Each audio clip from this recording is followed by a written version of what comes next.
In this video, I am going to present you my experience with the Blackmagic 4K camera at events such as weddings, sports and corporate meetings.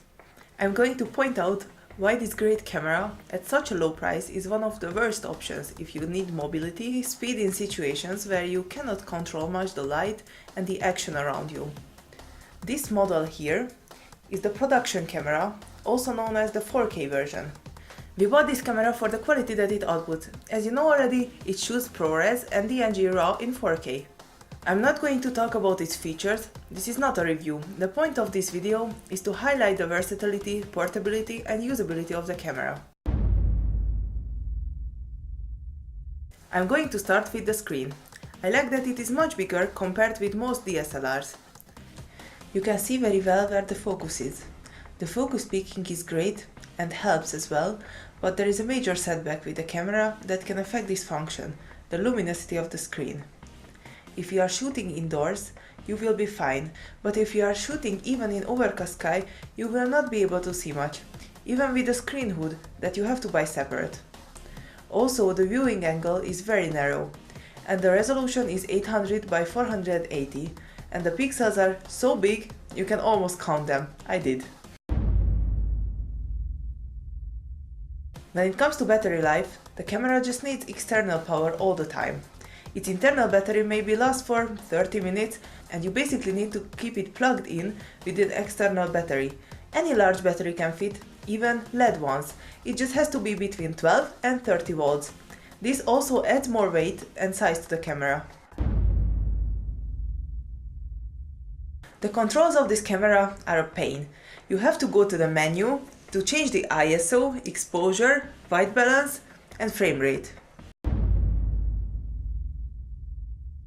The internal microphone is just for sync, don't rely on it. It has two microphone inputs, use them.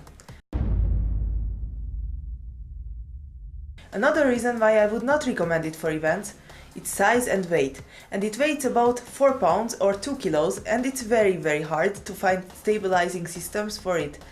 I can only use it on a monopod. Autofocus. Just forget about it. It can be used in some situations if you have time to wait, but it is one of the slowest I have ever seen. The dynamic range is very important for me in many situations when I cannot control the light of the environment. The camera is terrible at highlights, the lifted shadows are noisy even at the lowest ISO. And speaking of ISO, you only have 3 options, 200, 400 and 800. In many situations, you might want to get higher than 800. I suggest you to shoot 4K all the time, because you will get less noise if you downscale it to 1080p. Another advice is to buy at least 2 SSDs, but to find one that is capable of shooting 4K RAW at 30 frames per second is not easy yet cheap. The touchscreen works bad. I'm not sure if this applies for all Blackmagic cameras, but this one here hardly discerns between single and double tap. This happens quite often when the camera overheats.